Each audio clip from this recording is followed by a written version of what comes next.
we'll start by checking in. I still find this a fantastic resource. I mean, imagine if we all had to drive somewhere to meet together like this. And so by knowing where our locations are, we can just get a sense of who's coming into the conversation, who's talking, where they're from, and be grateful for this little technology that allows us to do this. Hi, somebody's on the phone. Hi. Hi, Nadine. Yeah, well, I think I can get off this phone now, but I'm not sure. Give it a try. It's all good. It's an experiment. Okay, let's see. Continue. No. I can hear you. So I think you might, and I see you, obviously. Oh, you can see me. Yeah. Well, it keeps bouncing in and off on my screen, so. You could. All right, I'm here, though. Try muting yourself, and then we could see if we can hear you with the phone. Muting, turning my sound. Yeah, mute is down in your lower left-hand corner. And if you look on the gallery view, if you see our other guests, some of them have a red line through their little microphone. That means they're muted. So we can't hear the lawnmowers in the background and the cat and all that good stuff. So one of the good things to do with this as we're waiting and muting is to use hand signals like our youth do when you're on a Zoom meeting like this. You know, raise your hand if you want to say something and I'll stop chattering, or if you agree, you can knock. You know, that's a really great thing. Back to the covenant. What are the other ones? There's something. Yes. Does someone else know one? I'm seeing a lot. Hi, this is Linnea. Hi, Linnea.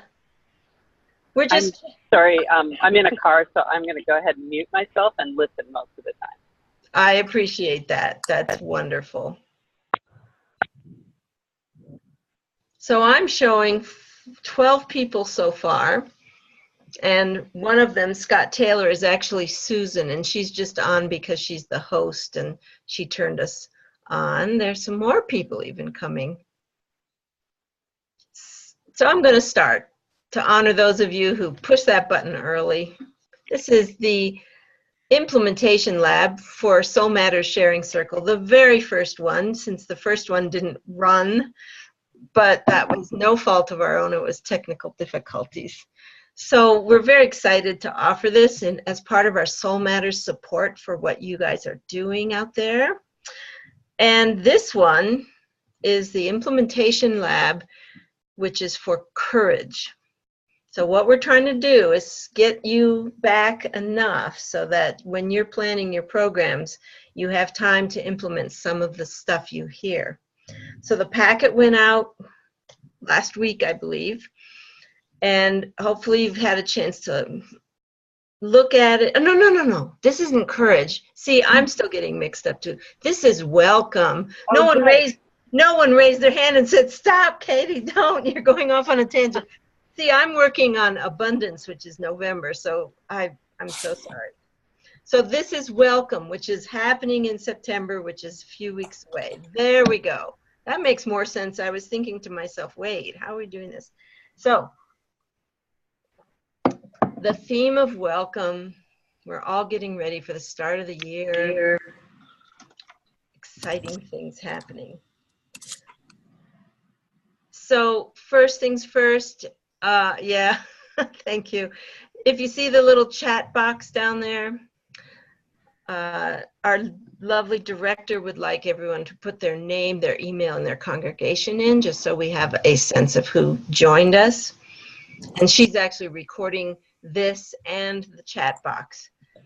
We don't have to, I don't have to make a name, because as you can tell, my thoughts are going in different directions today.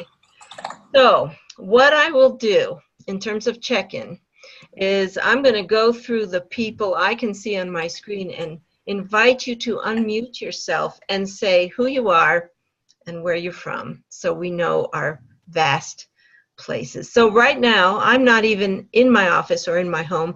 I'm at my mother-in-law's, who just had oral surgery, and I'm going to be taking care of her when my husband leaves for work. So I said, I'll just do the Zoom right here, and she's a quilter, so I'm in her guest room. So my name's Katie. I'm the Soul Matters RE coordinator. So next on my screen is somebody named Thomas Jefferson. There you go. So if you unmute yourself. Well, clearly my name is not actually Thomas Jefferson. That's just for some reason why he's deciding to identify me. I'm Barb Friedland. I am lifespan religious educator at Thomas Jefferson Unitarian Church in Louisville, Kentucky. Louisville. All right. Welcome. Okay, next on my screen is Robin, who just put something in her mouth. Okay, swallowing very fast. Hi, everybody. I'm Robin Slaw. I am the Lifespan DRE in Columbia, Maryland. And this is not my first go-around with Soul Matters, but it is this congregation's first go-around with Soul Matters. So Great. I'm thinking about how to implement it here as opposed to my last congregation. Glad Nice. to be here. Great. Next, my screen shows Horizon UU Church. My name's Lauren Daniel, and I'm at Horizon UU Church, which is just outside of Dallas in Carrollton, Texas. I'm the Director of Lifespan Religious Education, and we are implementing Soul Matters for the first time across the board in many of our children's classes with our youth. We will also do small groups and worship. And I think I'm leaving out something, but it's wonderful. We're really going to use it quite a bit. Wow, wonderful. Okay, thank you. Next on my screen is Nadine. I'm from the Unitarian Universalist Church of Muncie, Indiana. We are using Soul Matters for our preschool through 5th grade youth. And our plan is to possibly be using it 2 Sundays a month and using a different curriculum the other Sundays. All right, next on my screen is Mimi. Hi, do I need to do anything? Oh, introduce yourself and tell us where you are. Right, that I can do. I was speaking about technical issues. Anyway, Oh no, you are on. I'm You're okay. All right, good. So I'm Mimi Olivier, and I'm the DRE at the Unitarian Universalist Church of Medford, Massachusetts. And we are implementing Soul Matters with our minister, Marta Valentine, who has used it before, but it's new to our church. So we're really excited about it. Great, Massachusetts. Welcome, Mimi. Thank you. Oh, neat. And Catlians? Cat Lions? Hi, it's Kat, actually, Lion. Cat, great. Just picked up my screen name, I guess. My name's Kat. I'm the RE program assistant at South Church in Portsmouth, New Hampshire. And we've been using Soul Matters for about a year for our 1st through 5th grade workshop rotation. Great. Welcome. And Anna. Hi, I am the DRE of the Unitarian Universalist Fellowship of Central Michigan. We are doing Soul Matters as an entire congregation. We're doing it everyone, and I'm really looking forward to doing this with our youth. We are a very small congregation. Like, we have about 20 kids who regularly come of all ages. So I'm really looking forward to figuring out ways of adapting this so I can do it with a much smaller groups than it might have been meant for. But what I've seen so far, I really like. Great. Welcome. Is it Anna or Anna? Anna. Anna. All right. Next on my screen is Brett. Yes, Brett Lorty from the Unitarian Church of Evanston, Illinois, and we've been doing, this may be going into our 4th or 5th year of Soul Matters. We've been doing it throughout the congregation at various intensity levels, depending on the program, but yeah, it's been great, and we're looking forward to this year. Great, thanks, Brett. And Eileen. Hi, Hi, I'm Eileen Wibiat. I'm also at the Unitarian Church of Evanston, the assistant minister. We might be, I was looking at the schedule. I think we're on the religious educators call. So we might, there was a minister's call yesterday, but same information as Brett. We use it for a lot for our covenant groups, which I manage, and for our worship. Great. Great. Thank you. Next is Carolyn. Hi there, I'm Carolyn Burch. I'm the Director of Religious Education at Allen Avenue Unitarian Universalist Church in Portland, Maine. And our congregation started using Soul Matters last year for worship and for RE in a pre-K through 5th grade age group. This year we're probably looking at using it for a 1st through 5th grade age group and also using it as worship themes for the wider congregation. Great. Great. Thank you, Carolyn. My screen just jumped around. So next on my screen, looks like we have someone named Tom who is muted and video muted.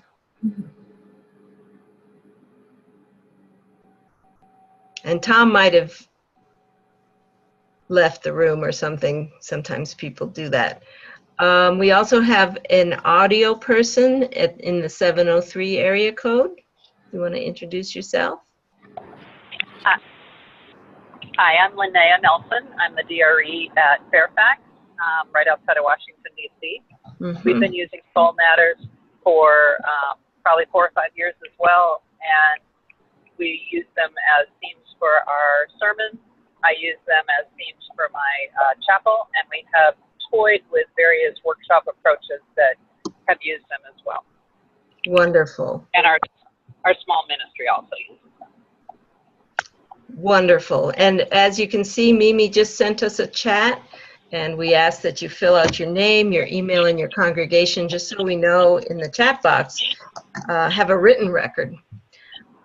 So we have Virginia and New Hampshire and Massachusetts and Texas and Kentucky and Colorado represented today. And Michigan. And Michigan, yes, yes, and who else? It's like romper room, yes. I appreciate technology so much that we can do this. So the implementation lab, unwelcome this time. Get that topic right. The purpose of this Zoom meeting is to cross-pollinate the things that you guys are thinking of doing in the implementation lab so that we get ideas. And we do have someone who might want to mute themselves. I hear a lot of background noise. Let's see.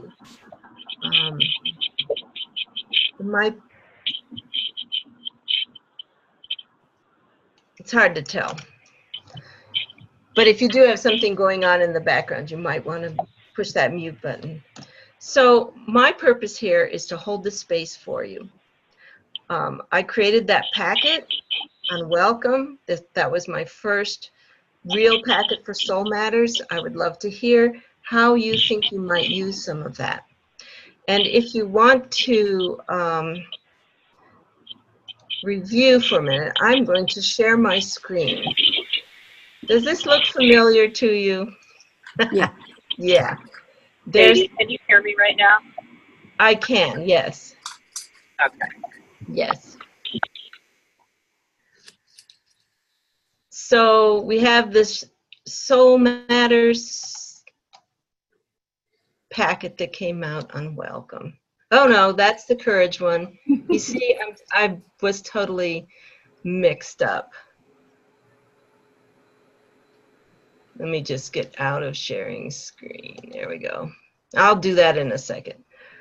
The welcome one is the one that we're offering for free to everyone because we want them to see how fantastic it can be to be in the Soul Matters sharing circle. So tell me first, was there something that you especially liked that caught your imagination that you're going to take with it and run with it? Take it and run with it. I'm sorry. One of the things I saw that I liked was there were sections for mindfulness, because it's become such a huge thing, and introducing children to mindfulness early on is a lot easier than trying to tell teenagers we're going to sit down and meditate. When you tell 5-year-olds, it's a bit hard, but it's good to introduce them early on. Other favorite things?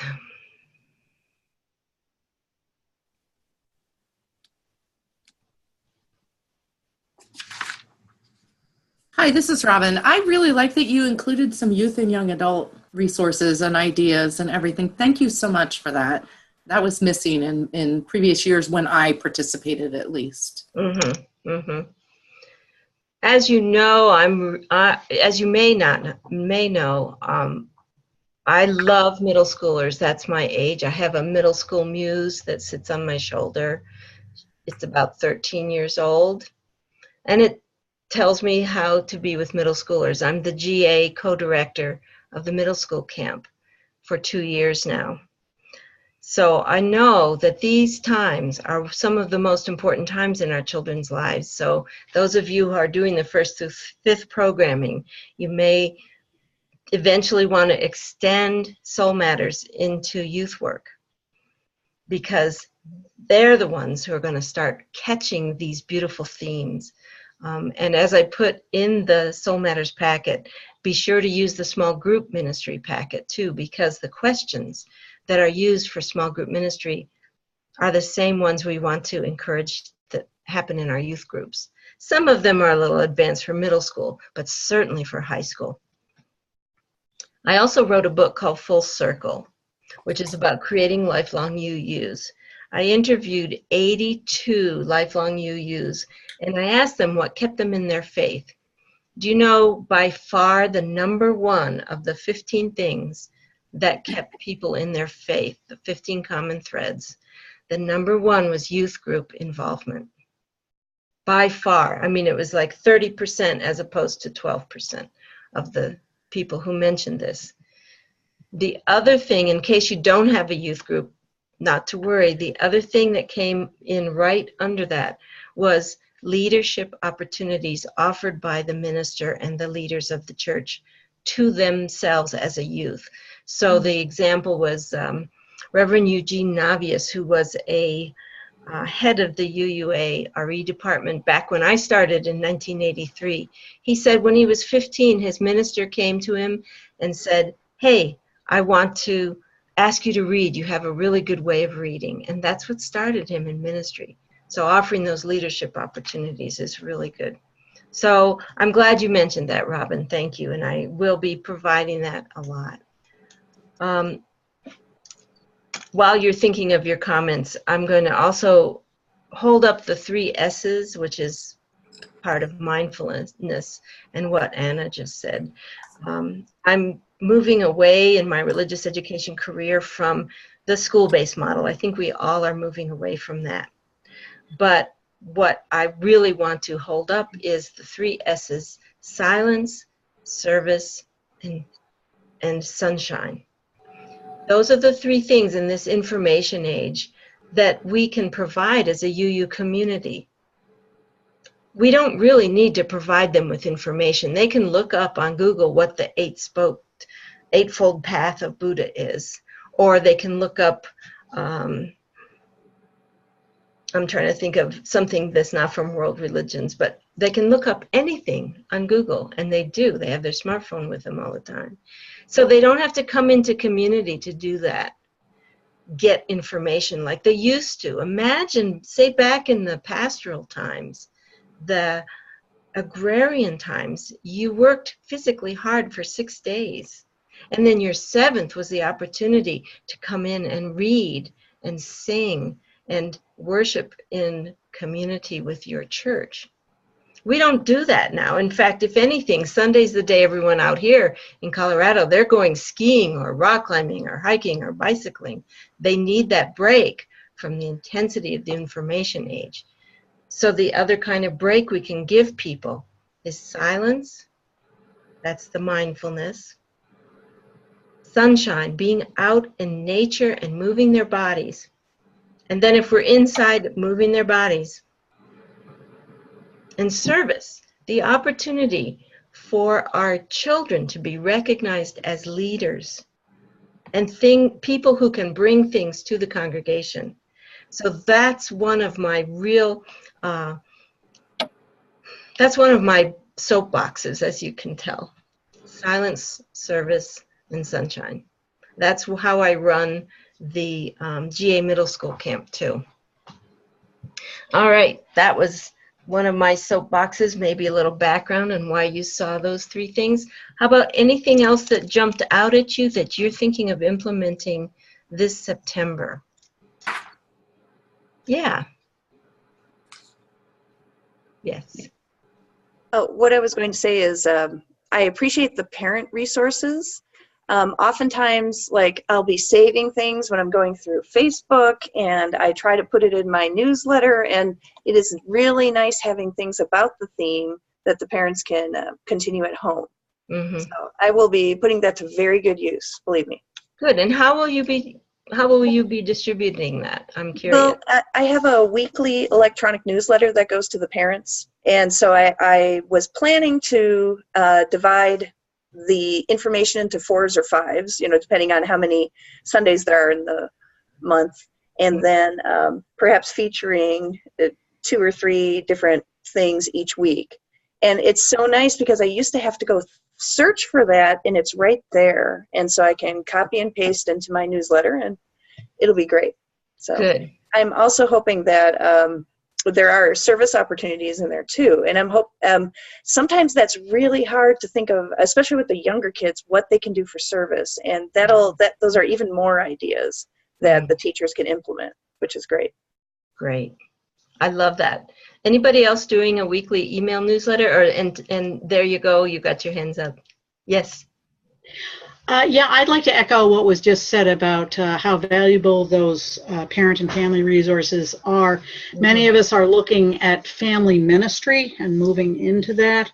Yes. And so having those resources is a great way of practicing that. Also, in terms of full week faith, having these little bits that we can put out in weekly email news, such as I do, or posting on a Facebook page.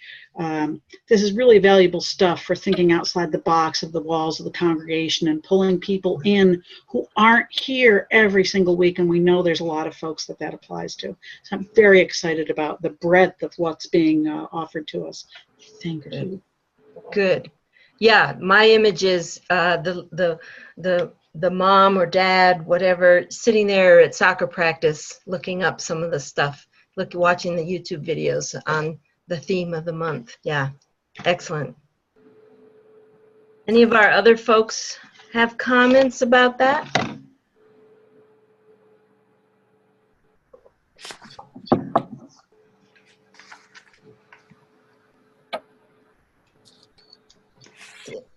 It's an interesting dynamic to be on a Zoom call. It's very nicely paced in a way. All right. How about the things that were challenges or that you didn't feel like this is something you were going to use? I'm creating these out of my brain right now, and I really would love the feedback. Like, are you using the Wonder Box? That kind of thing. Yeah. Yes, Anna. I have a response to Mimi.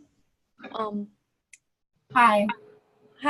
What I do to organize material is I actually have a Google account specifically set up for the RE, the UUFCM RE.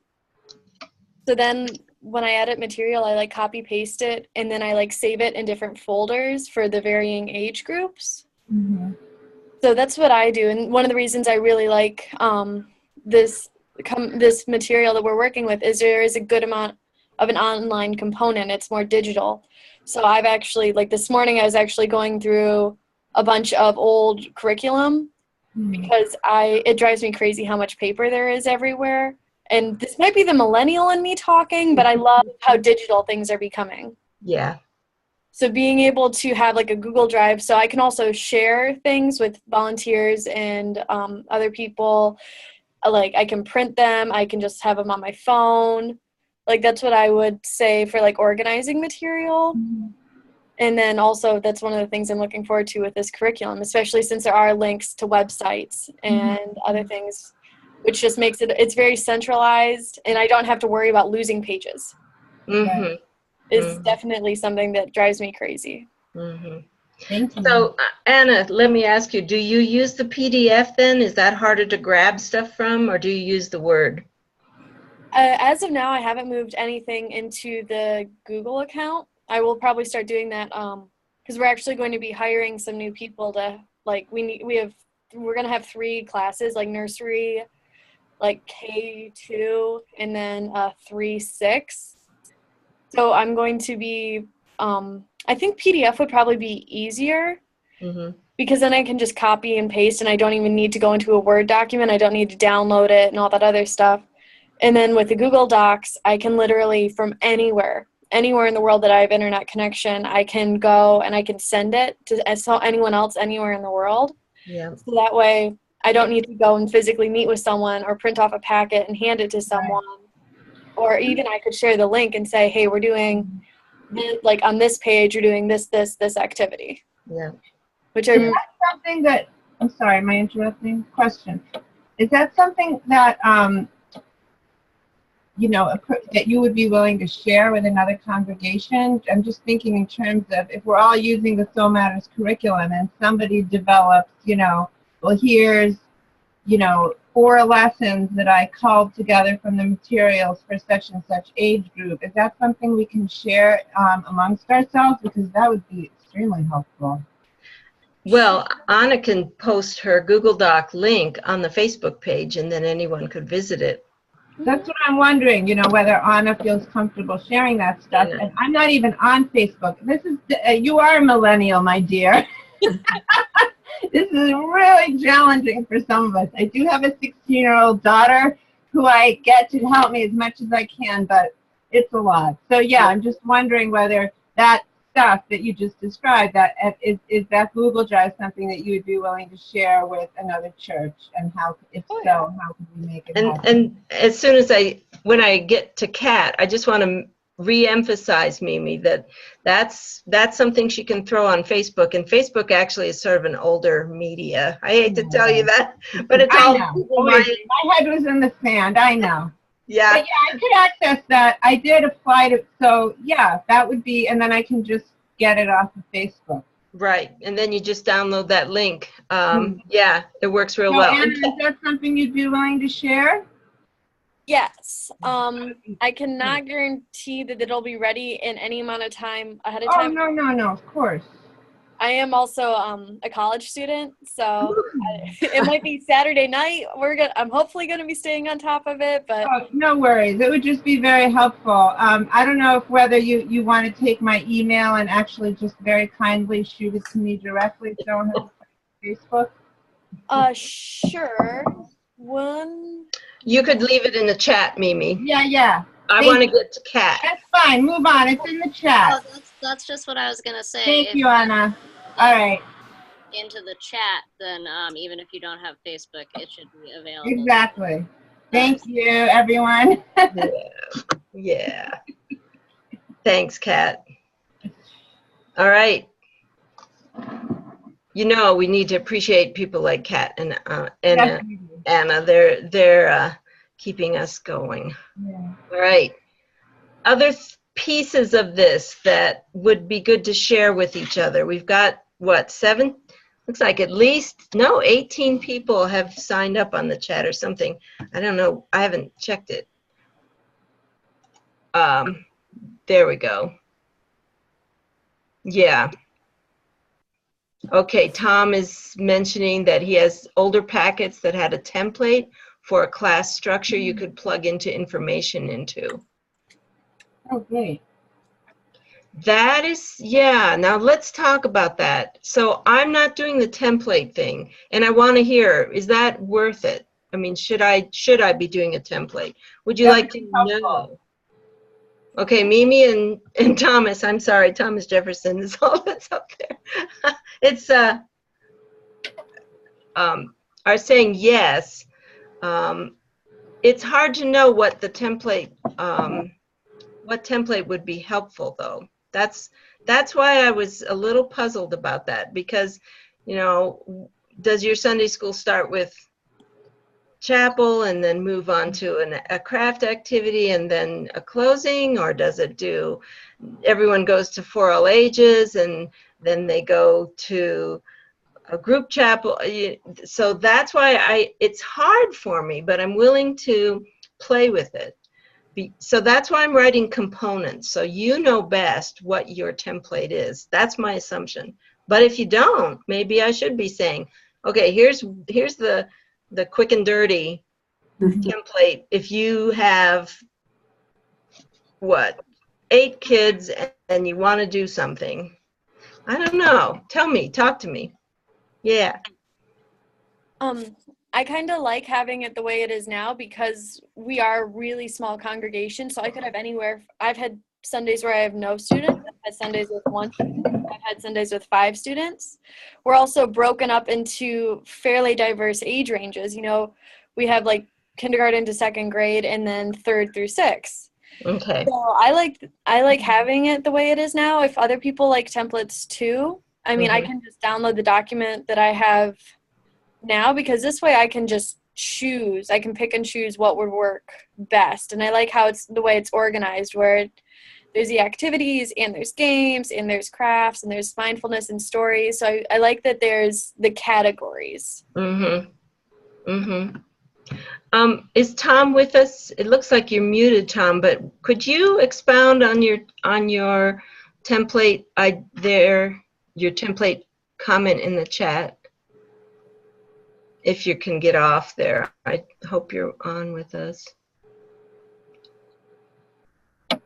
Oh, I see. Your mic is broken. Okay, Tarina on Tom's computer.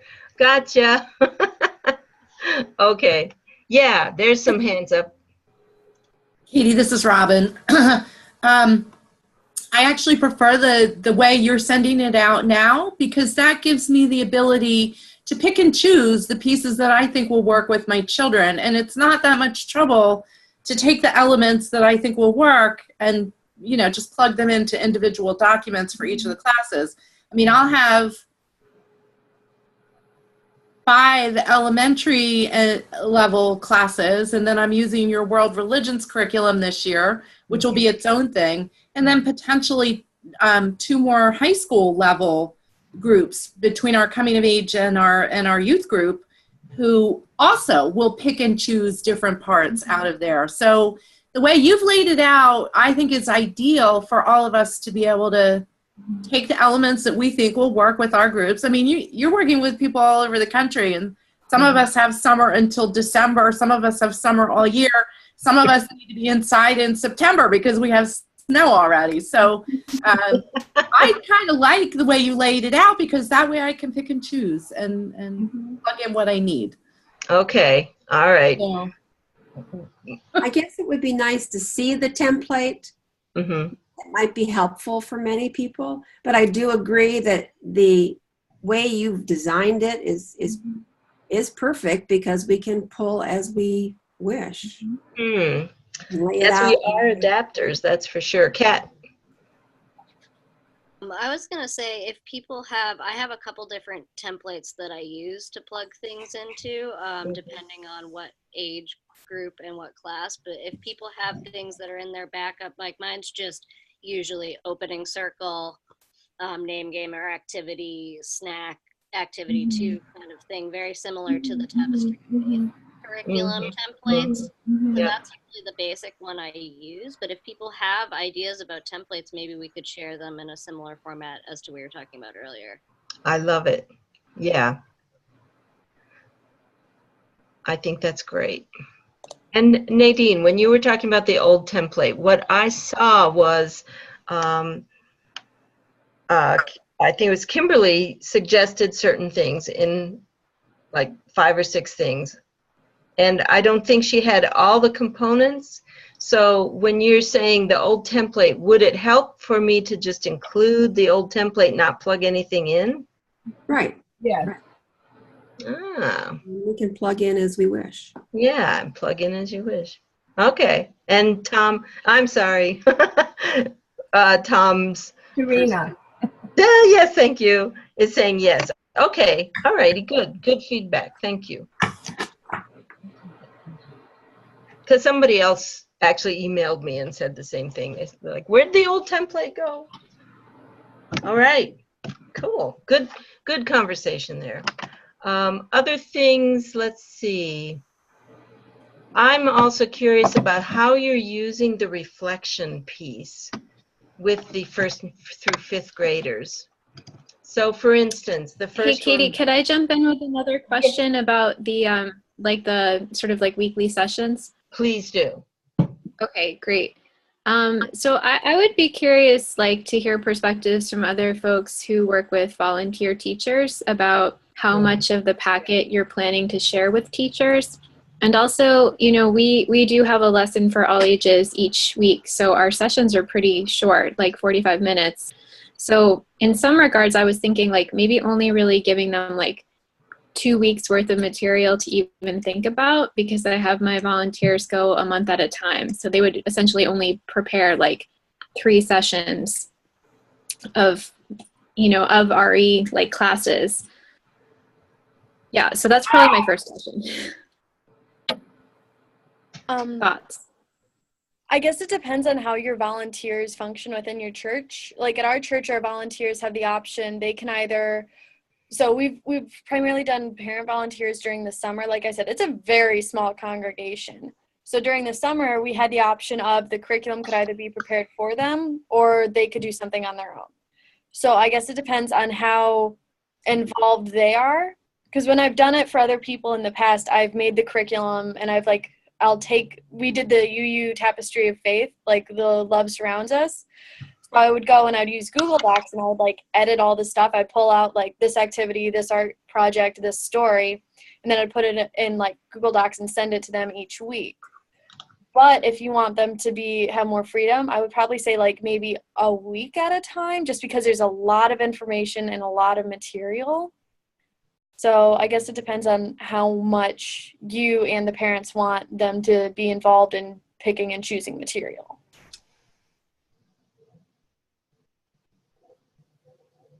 It's the conundrum of working with volunteers, isn't it? There's so many varieties. There's the person who contacts me 2 weeks in advance, and there's the person who contacts me Saturday night, even though they're not supposed to. Yeah, and something new that I was thinking about doing this year for the themes is offering like sort of more like a children's chapel to start out the month, and just doing that once a month. So are other folks doing that? I see some heads nodding. That's great. So I mean, something else I would like your perspective on is like, what do you call that? Because I would like to not call it children's chapel. Like I won't really be able to have everybody like for the whole time. Like we're still going to do lesson for all ages because that's just the tradition of our church. So I kind of want to give it a different name. I'm open to suggestions on that too.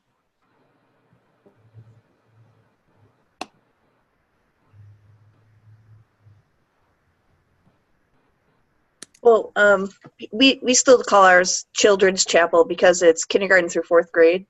Some of my colleagues call it Chalice Hour. And maybe gathering time or community time, something like that. Mm-hmm. I have 2 names that I've played with. One is Spirit Circle, but the other one that seems to have more traction is Discovery Day. I like it. I tend to really lift up different learning styles and whatnot in approaching that. And I think it's a little bit of a word game in a way, but words matter, and you can engage people with some words better than others. I think Spirit Circle sounded too, oh, that's going to be boring. I can just picture who's going to say that. Yep. And Spirit Circle sounds like a sporting event. It does. Like you're going to go watch college football or something. Right. I like that Discovery Day. A lot of people are putting that in the chat box. There's a question from our chat She has 50 kids. Where do you gather?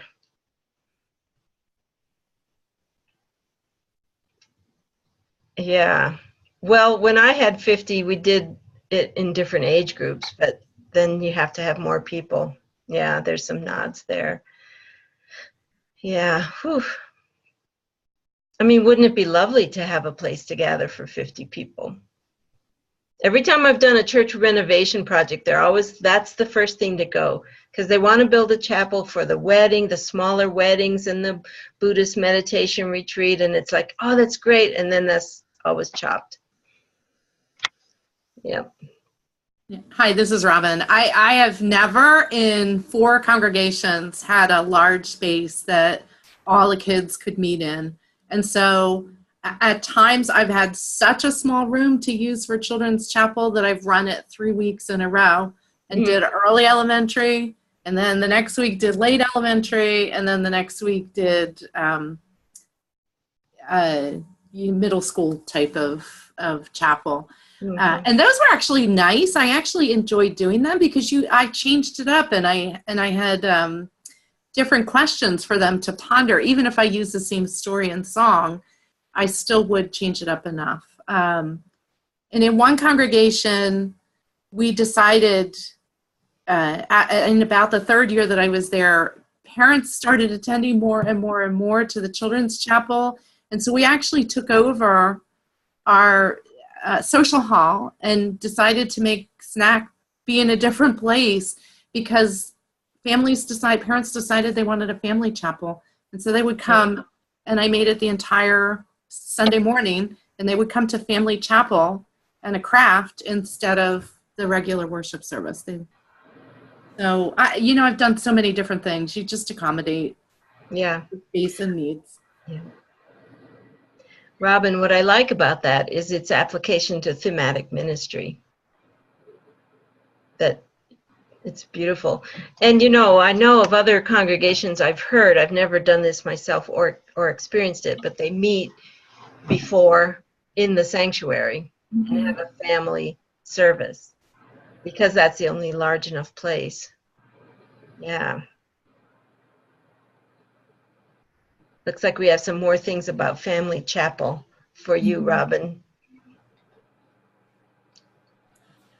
Well, I ran it exactly like a children's chapel, but the parents were just there and participating, and it became very meaningful for them. They would hear things from their children that they had never heard before. Just to give you a quick example, because I'm not going to remember them all, this was a few years ago, but I do know I did one for Advent. I did it on Advent, and in that congregation, there were a lot of people who had never been raised in a faith tradition, so they really didn't know anything about Advent. And I used the kind of Advent story that they would use in the Waldorf schools. So, and that's what I did with my children. You move you move the Mary and Joseph a little bit closer, all the way around or across the room until you get to Christmas Eve, and then you move them into the stable area and put out baby Jesus after the kids go to bed on Christmas Eve, so they wake up on Christmas Day with him there. So I just kind of demonstrated that way of thinking about Advent and talked about how, there are lots of traditions that we might incorporate in our own UU version of Advent. We talked about how Jewish families or, heritage Jewish families might do something different for Advent or something leading to whatever they're celebrating in their family. And then I asked the parents to tell stories about what they did when they were growing up leading to winter holidays. And then I asked the children to talk about what was especially important to them in their family traditions. And parents sat there and listened to the kids talk about what was most important to them. And they were like, wow, really? I didn't know that was so important to you. And it was rather magical. Yeah. Yeah. Thank you, Robin. Wow. Let's see, how does it differ from whole church or intergen service? Yeah. Mimi's wondering about that. How does it differ from intergen service? Go ahead. I'll go again. So it was a smaller and more intimate gathering. This was a congregation that had 150 to 200 people in worship on Sunday morning, and about 50 children and parents would attend family chapel instead of the larger service.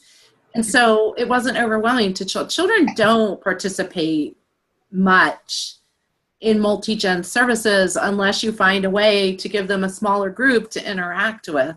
But in family chapel, because it was a smaller, more intimate group, they knew the children, they knew most of the parents, they felt freer to participate and respond. And that was its own sense of challenges because, you know, you had behavior challenges that went along with that freedom to feel more comfortable. But in the end, I think everybody got a lot out of it. Great. Thank you. We have about 10 minutes left. Is there something that someone brought to this Zoom meeting that you'd like to bring up for the implementation lab on welcome? Yeah, Kat. We sort of started something almost by accident where the kids wanted to tell one of the stories upstairs because our minister is quite a storyteller and they wanted to tell one too.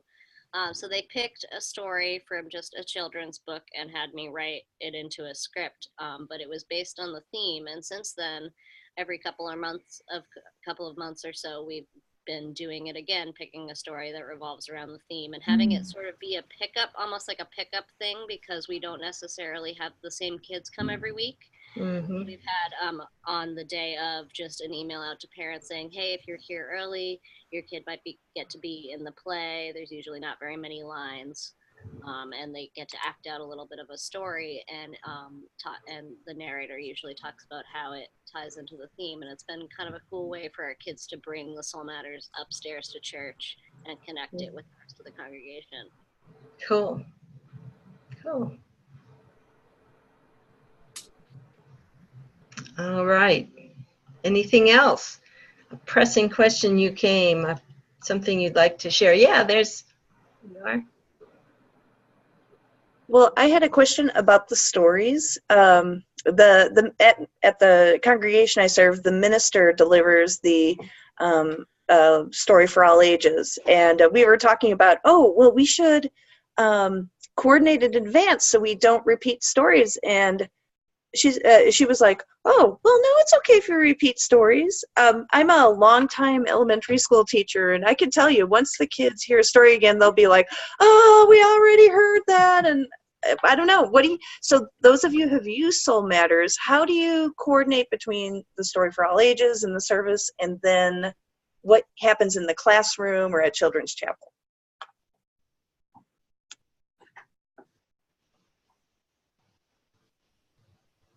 We have only done it for 1 year, but I would tend to be the one delivering a story for all ages, and then my volunteers would be in the classroom. And I did get a lot of positive feedback about correlating the story with what they were teaching and how they were like immediately able to make tie-ins and like use that to introduce. That makes a difference. So if you're the one, then that solves the problem. You know what's been said. That's pretty handy. Yeah. Who gives who among us does the For All Ages story? Raise your hand. Yeah. Not every Sunday, though. Yeah. Depends on the minister, too, and the worship leader. Yep. I think as we move into thematic ministry in worship and RE, those kinds of questions are going to come up more and more because we're all going to be talking about the same thing. And I would suggest it's a process problem that you and your minister would have to work out. Yeah. I mean, to me, in my dreams, like we would have these conversations like we're having now, like with people in the congregation, right? Like the minister and the small group ministry leader. Like, so we would do our own brainstorming in the congregation about the theme. And then I think it would like flow kind of more fluidly, like, oh, well, then riffing off each other. Okay, why don't I do this for the story? And why don't I do this for my small groups? But, you know, we weren't able to do that last year, but it was our first year. So I'm hopeful that might be something to look forward to in the future. Yeah. Yeah. We had a beautiful, oh, Robin, go for it. Yeah, I was just going to make a couple suggestions because that sounds for a little frustrating for you. So I think I would perhaps, if you're not able to get the information enough ahead to plan around it, what the minister will be doing, if it was me, what I would do was plan 2 options for the story so that I could pull the other one out, or plan for a different way to address the story. And so, you know, if I couldn't come up with a second option, maybe what I would do is turn around and say, so this is a really important story that we heard upstairs. Who can tell me the story back again? What do you remember of the story? And I would get the kids to tell me the story to see how much they remember and go on from there. And that's such really good reinforcement to them. And it makes it sink in better. And, you know, there's always the families that get there late and they miss the time for all ages, or they're down helping their parents set up the classroom or whatever. So I would go in that kind of direction, either a second emergency option or turn it around and have them retell the story so you could go on with the discussion. Good, that's great. Oh, wonderful. I wanted to share something about doing thematic ministry that happened in the congregation I served last year. Maybe it was the year before last. So the preschool teacher at the time, we didn't think that she would want to do thematic ministry. And she jumped into it. She was an early childhood educator. She was the paid nursery person. And she heard that the theme was impermanence. And so while the sermon was going on about impermanence, she had them making a mandala out of tissue paper without gluing it down. And right at the end of the morning, she invited them all to blow on it like a birthday cake, you know? And all the tissue paper went everywhere. And she talked about how it's just like life. It's just impermanence. It's always going to change. And at that moment, the child who was visiting, her parents walked in and they said to me, they said, we can't believe how wonderful this is, that we just heard a sermon and our daughter just saw this and practice impermanence in her preschool. And then they go home and as a family, and the thought that came to my mind is that, yes, and then when Grandpa dies, they as a family have a basis for starting a discussion on impermanence and how everything changes. And yes, we all die, which is the existential moment that oftentimes happen in preschool, unfortunately. So there we go. That's the power of what we can be providing for our families. I'll leave you with that story. And now I'm going to do a few little things. Our next meeting, for instance, if you want to come to the next Zoom meeting, I promise the title is on Hope, September 6th at 1 p.m. Eastern Time, 12 p.m. Central Time, 11 a.m. Mountain Time, and 10 a.m. Pacific Time. Wednesday, September 6th. The next one after that, and that's going to be, oh, so this is an idea I'm trying. So that's going to be right before I'm writing the packet on hope. And I want you to join me in a brainstorm. And I have a way of leading a brainstorm. We can think of core stories. We can think of things from world religions, the multiple intelligences, the senses. Oh, I would love all your brains to come in. You don't have to write anything down. I'll be scribing, and you can put your ideas in, then we can put them into the hope packet and then share them, okay? That's that first brainstorming. Yes, Anna.